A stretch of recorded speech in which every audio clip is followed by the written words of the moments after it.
friends, and welcome to the Science of Golf Performance mini-series. I'm Alex, and this is Bobby, and we're kind of following up on our episode of in-season training or high-intensity training during the season. So keeping it high intensity, we're going to kind of go with the example of somebody who's traveling, somebody who's on tour, playing, but trying to keep those high-intensity workouts into their regimen. And a lot of the times, people find themselves in a hotel or some random gym that doesn't have the same equipment that we do here with our barbells and other things that keep the intensity high. They're not allowed, or they're not able to get in and do a heavy load like we were talking about in the episode prior about loading the barbell heavy during in-season training.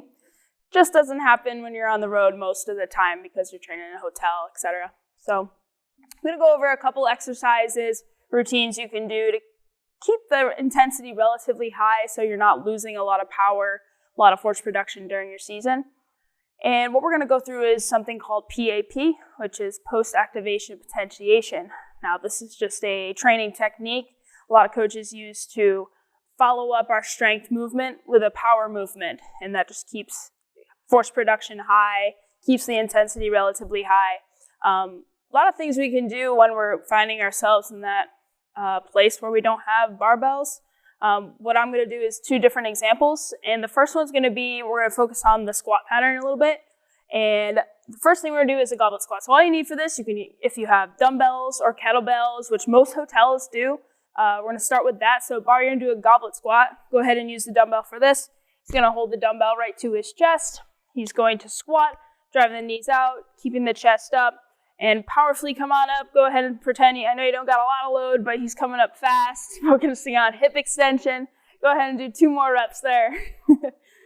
2, 1 more, 1. Awesome. So directly after he does those goblet squats, we're going to do something called a depth drop. So if you have a step or a low box or any kind of box available to you, this is actually a little opposite than a box jump. We're going to start on top of the box. So Bobby's going to start stepping on top of the box, and he's actually going to step off the box, catching himself in a squat position. Now, you're not going to fall and catch yourself in a full squat. You're going to stop yourself, eccentric control. I know you kind of lack that sometimes in the gym, but catch yourself a little above a half squat. Go ahead, just kind of step off the box. Good. He's catching himself in that squat position, driving his knees out over his toes. Stop.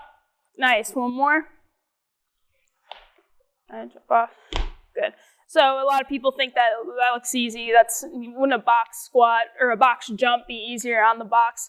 Well, actually, since we have more space between our feet and the floor than we do and our feet on the box, it's actually increasing the intensity a little bit, drives a little more of that control, trying to catch ourselves off the box.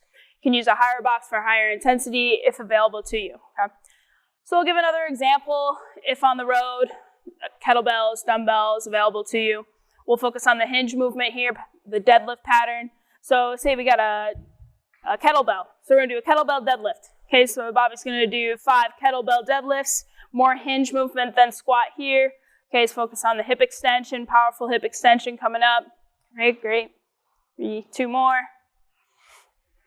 1 more. Awesome. Okay, right after he does those kettlebell deadlifts, he's going to do more of a power movement. He's going to focus on more speed production here. You're going to do kettlebell swings. So go ahead and do it. 5 kettlebell swings. Nice and a little more powerful. He's actually getting more momentum with that kettlebell. It's not touching the floor. And now this is his power movement, trying to keep the intensity high here right after those deadlifts. All right. So those are just 2 examples of using a higher intensity workout while on the road, trying to maintain strength and power while traveling. He's out of breath. I think it worked. Okay.